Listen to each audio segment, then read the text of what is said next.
অনেকেই জানেন না সাজেক ঠিক কোথায়। বেশিরভাগ মানুষ জানেন সাজেক খাগড়াছড়িতে, কিছু মানুষ জানেন সাজেক রাঙামাটিতে। পুরাই কনফিউজড। আমি মির্জাতুন্না দ্য মাউন্টেন রেবিট এখন চলে যাচ্ছি সাজেকের নামকরা বিখ্যাত কুখ্যাত কংলাক পাহাড়ে। ভোরের শান্ত সাজেকে প্রথমেই যাচ্ছি কংলাক পাহাড়ে।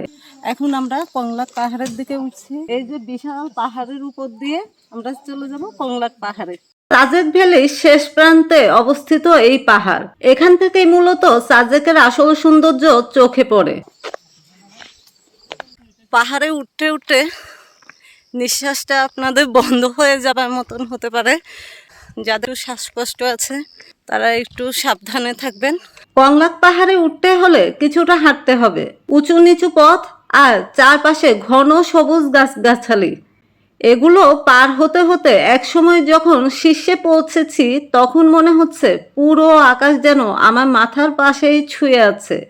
কংলাক পাহাড়ে উঠে গেটের চারপাশে বিশাল বিশাল পাথর চোখে পড়বে। গেট থেকে উঁচু নিচু পাথরের গা বেয়ে ও পাশে যেতে একটু হিমশিম খেতে হয়। ভোরবেলায় কংলাক পাহাড়ের সৌন্দর্য অপরূপ। সূর্য উঠতে না উঠতেই পাহাড়ের নিচে জমে থাকা মেঘ ধীরে ধীরে ভেসে উঠে। দূর থেকে মনে হয় মেঘগুলো যেন সমুদ্রের মতো ঢেউ খেলছে। এই যে ভিউটা, এই যে মেঘের সাইড থেকে এক পাশ থেকে এখন ধীরে ধীরে সূর্যটা উপরের দিকে উঠছে। পাথরের রাস্তা পার হতে ছোট্ট একটা চায়ের দোকান। এই দোকানের সামনে বেতের বানানো একটি সিটে বসে আছে এই দুই কিউট পাপ্পি। অবশ্য এদেরকে পাপ্পি বলে কিনা তা আমার জানা নেই। এদেরকে সম্ভবত ভারত থেকে নিয়ে এসেছেন এই চাওয়ালা মামা, এমনটাই বলেছিলেন, আমার এখন ঠিক মনে নেই। কালো মাথাওয়ালা বাচ্চা আর অন্যটি মা ভাই। মনে হয় মায়ের একদম পিচ্চুকালে বিয়ে হয়ে গিয়েছিল। আরো কিছু পথ হেঁটে চলে এলাম যেখান থেকে একদম পাহাড়ের কোল বেয়ে উপরে উঠে আসে সূর্য। বিচিত্র সব গাছ আছে আশেপাশে। এক পাশে হলুদ আভায় সূর্য, অন্য পাশে মেঘ যেন মহাসমুদ্র। এখানে সূর্য যেন আগুনের মতো সোনালি আভা নিয়ে উদয় হয়। সকালে পাহাড় থেকে ওঠা সূর্যের আলো ধীরে ধীরে চারপাশ আলোকিত করে তোলে। আর সন্ধ্যায় সূর্য পাহাড়ের পিছনে হারিয়ে গেলে আকাশে লালচে আভা ছড়িয়ে পড়ে এখানটাতেই। রাঙামাটির বুকে গড়ে ওঠা এই পাহাড়ি অঞ্চল এখন বাংলাদেশের অন্যতম জনপ্রিয় পর্যটন কেন্দ্র। আজ আমি দেখব কংলাক পাহাড়, সাজেকের হেলিপ্যাড, পাহাড়ের বুকে দাঁড়িয়ে থাকা এক শান্ত মসজিদ এবং ঐতিহ্যবাহী লুসাই গ্রাম। এখন আমরা একদম কংলাক পাহাড়ের মেইন পয়েন্টে আছি। এখান থেকে সূর্যটা ওঠাটা একদম স্পষ্ট দেখা যাচ্ছে। মনে হচ্ছে যেন কোনো মেঘের রাজ্যে আমি বসে আছি। আর মেঘের রাজ্য সাজেক, এটা তারই প্রমাণ। আপনারা যদি একবার এসে দেখেন যে এখানে পাহাড় নাকি মেঘ, তাহলে হয়তো মেঘের মাঝে মাঝে আপনারা পাহাড় খুঁজে পাবেন। আমার মুখের উপর পুরো সূর্যের হলুদ ফ্ল্যাশ লাইট এসে পড়েছে। মুখের উপর হলুদ আভা নিয়ে সূর্যের রঙে সাজিয়ে নিয়েছি কিছু সময়ের জন্য নিজেকে। যাবার পথে আবারও একজনের সাথে দেখা। তার কেন জানি মুড সুইং। মোটামুটি তাদের সাথেও একটু একটু গপ্প করলাম। কংলাক পাহাড় ট্যুর শেষ, সূর্য অলরেডি উঠে গেছে। পাথরের পথ বেয়ে নেমে যাচ্ছি পাহাড় থেকে। মধ্যবয়স্ক কেউ কেউ এসে পথের মাঝে দাঁড়িয়ে পড়েছেন, কেউ বসে পড়েছেন। এ যেন মেন্টাল হেলথ ঠিক করতে ভ্রমণে এসে দেখে ফিজিক্যাল হেলথও ঠিক নেই।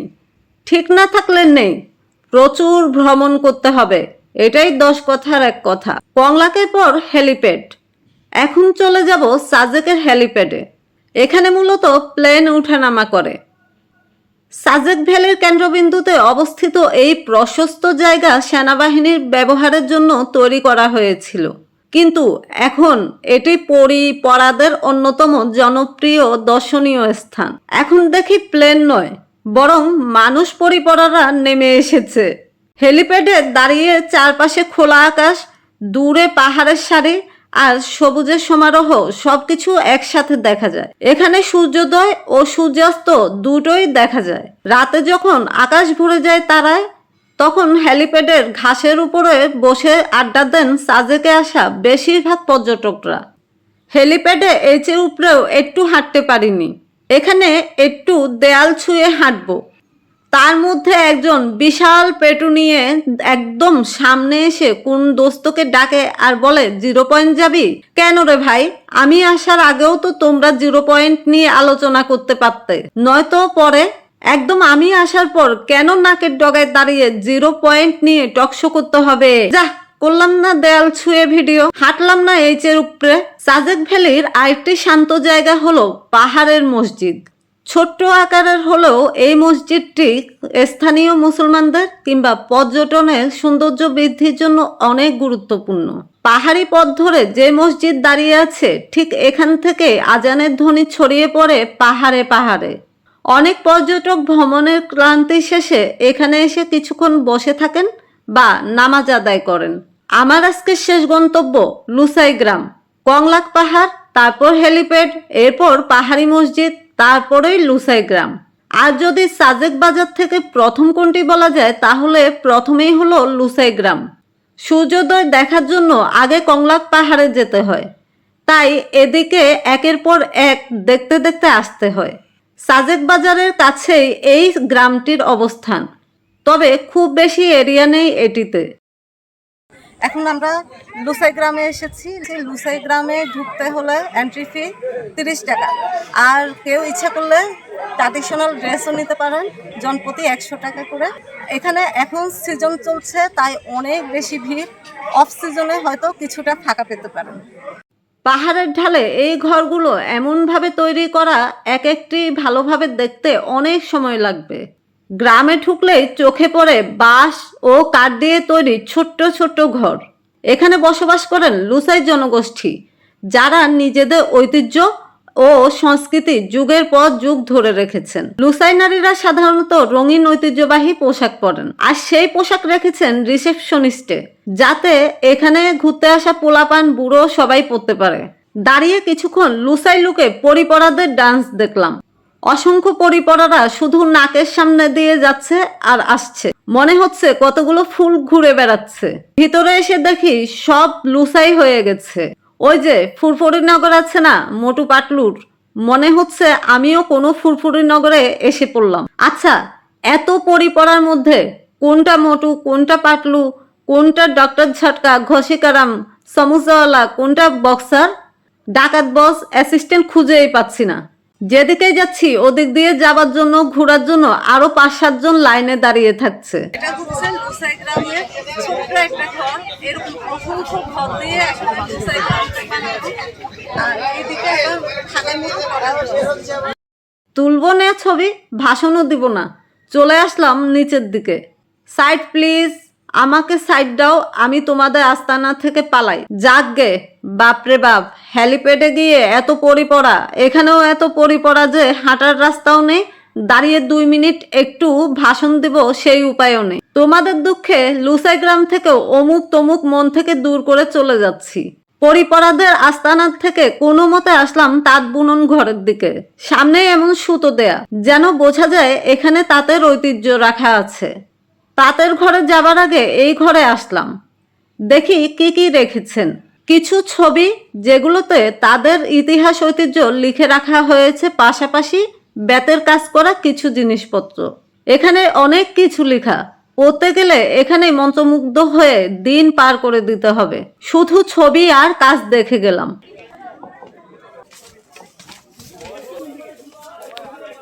এখন আসলাম তাঁত ঘরে। এখানেও ছবিতে ছবির পাশাপাশি ইতিহাস লেখা আছে। একটু পরেই পড়া বাদ দিয়েছি। লাইফে এত ইতিহাস পড়েছি, এখন নিজের ইতিহাস ভুলে যাচ্ছি। ইতিহাস নিয়ে অবশ্য আমার ক্লান্তি নেই, যতই পড়ি যতই জানি আরও জানার ইচ্ছে থেকেই যায়। পড়ার অত্যাচার থেকে আপাতত নিজেকে দূরে রাখি, আরও শান্তি এখানে, অন্তত পরিপরাদের অত্যাচার নেই। তবে সত্যি বলতে লুসাই গ্রামে এই কিউট পরিপরাদের জন্যই আরো বেশি মুখর হয়ে উঠেছে। মনে হচ্ছিল এক ঝাঁক ফুল প্রজাপতি। এখানে রাখা তাঁতের বুননটি তাদের বংশ পরম্পরায় পোশাকের নিদর্শন বহন করে।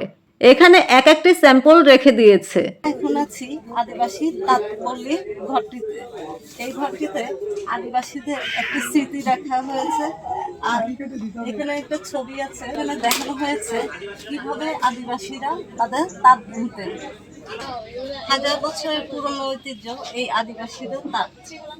আর এই স্যাম্পল দেখে কিছুটা হলেও ধারণা করা যায় তাদের ঐতিহ্যগত পোশাকের ধারাবাহিকতা। আমি কাপড়টি যতই দেখছি ততই মায়া লাগছে, মনে হচ্ছে জাদু আছে।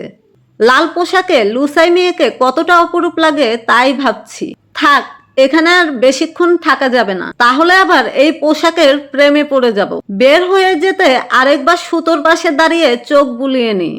আর আমার ভিডিও যদি কোনো লুসাই বোন দেখেন তাহলে আমাকে তাদের এত সুন্দর পোশাক বানানো শিখিয়ে দিবেন।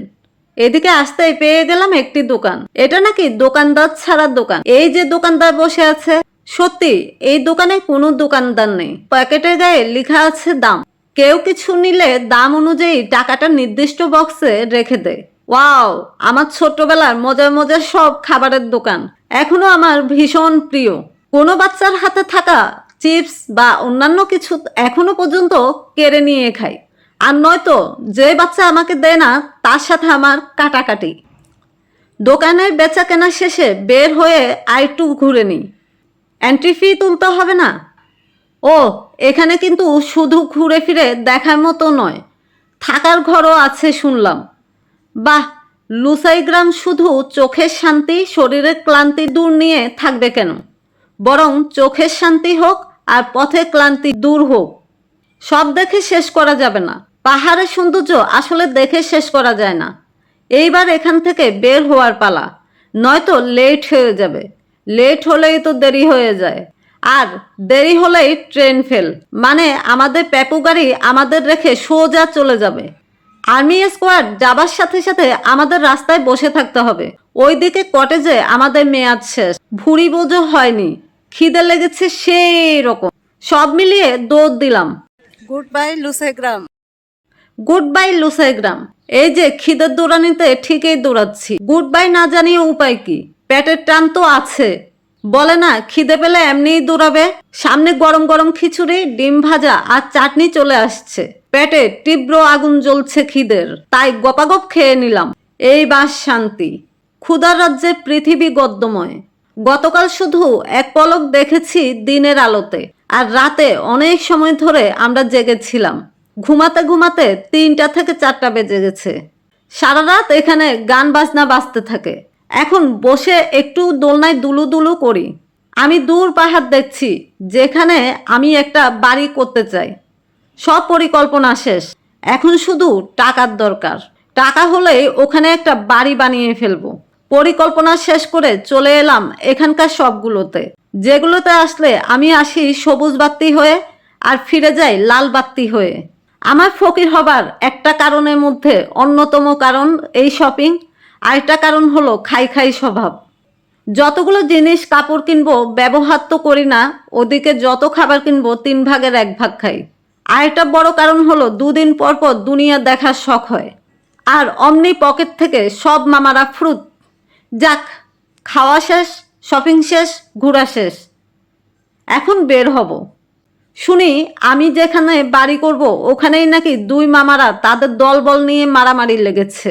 ভোর রাতের দিকে নাকি 2 পক্ষের মামার মেজাজ সেই খারাপ হলো। নিশ্চয়ই বউয়ের সাথে ঝগড়া হয়েছে।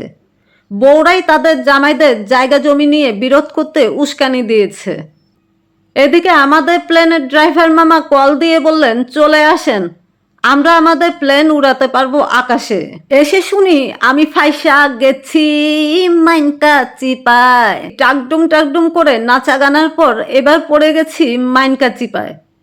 2 পক্ষের মামুরা জায়গা সম্পত্তির ভাগ বাটোয়ারা নিয়ে দৌড়াদৌড়ি করে আমাদের দৌড় বন্ধ। এখানে যদি আটকে পড়ি তাহলে তো সেই মহাবিপদ। কটেজ তো ছেড়ে দিলাম, গাটি বস্তা সব নিয়ে সবাই গাড়ির কাছে চলে আসছি। বাপ রে বাপ, গরমে মনে হচ্ছে 2 মামুর সাথে গিয়ে আবার শান্তি চুক্তি করি যে মামুরা তোমরা শান্ত হও, সবুজ প্রকৃতি কোমল রাখো, 2 দিন পর পর কেচাল লাগিয়ে আমাদের শাস্তি দিও না। দরকার হলে আমাদের এলাকায় এসো, আমরা চা খাওয়াবো। আমি বুঝি না কাঠবিড়ালি কিভাবে বাগান ভাগ করতে চায়, ওটা তো আমার বাগান। কত স্বপ্ন দেখলাম বিশাল বাগান বাড়ি করব। হ্যামকে দুলতে দুলতে ডাবের পানি খাবো স্ট্র দিয়ে। এখানেও দুঃখ পেলাম। বুঝে গেলাম দুই মামার ভিড়ে আমি ভাগ্নির জায়গা হবে না। এখানেও নিশ্চয় মামিদের কূটনৈতিক ষড়যন্ত্র আছে। তাদের ফেসাদে আর ষড়যন্ত্রে আমার স্বপ্নের বাড়ি এখন স্বর্গে। সাজেক ছেড়ে চলে যাচ্ছি যেন বাপদাদার ভিটা ছেড়ে চলে যাচ্ছি। আহারে কি মায়া পাহাড় জুড়ে। আমার তো যেতেই ইচ্ছে করছে না। আজ যদি মামারা শান্তি চুক্তি মেনে আমাকে বাগান বাড়ি করার সুযোগ দিত, কি এমন ক্ষতি হতো তাদের? কি আর করা, আমাদের প্লেনে বসে শেষ যতটুকু দেখা যায়। কবির ভাষ্যমতে আবার আসিব ফিরে ধানসিঁড়ির তীরে। আমার মতো বেশি মডার্ন পোলাপানের মনে আবার অন্য বাজনা বাজে। আবার আসিব ফিরে এই পাহাড়ের নীড়ে। পথে চোখে পড়ে পাহাড়ি ছোট ছোট গ্রাম, পাহাড়ি গ্রাম, আদিবাসী কুটির আর রাস্তার পাশে শিশুদের হাতছানি।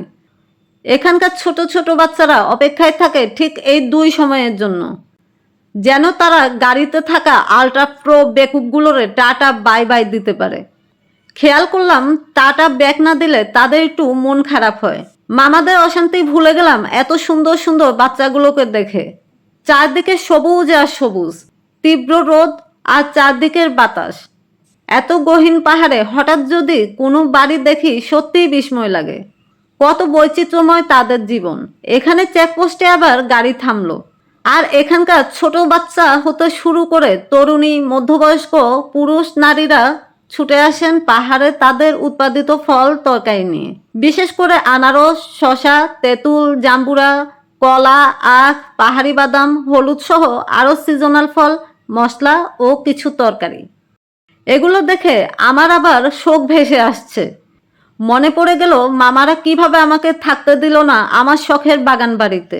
আমার এমন কত গাছ থাকতো আর আমি টুপ করে পেরে খেতাম। এসব বিলাসিতা মনে করতে করতে এখানকার এক বিক্রেতার কাছ থেকে একটা শশা নিয়ে কচমচ করে খেতে থাকলাম। কখনো আঁকাবাঁকা, কখনো উঁচু নিচু পাহাড়। আমাদের গাড়ির সামনে পেছনে অসংখ্য গাড়ি ছুটে চলছে। এমন পাহাড়ের জন্য এমন চাঁদের গাড়ি সবচেয়ে বেটার। রাক্ষসের ভাই খক্কস আমরা আবার চলে এলাম সেই রেস্টুরেন্টে। এই মুহূর্তে মনে পড়ছে না এটি কোন রেস্টুরেন্ট ছিল। আপনারা জানতে চাইলে পরবর্তী কোনো ভিডিওতে মেনশন করে দেবার চেষ্টা করব।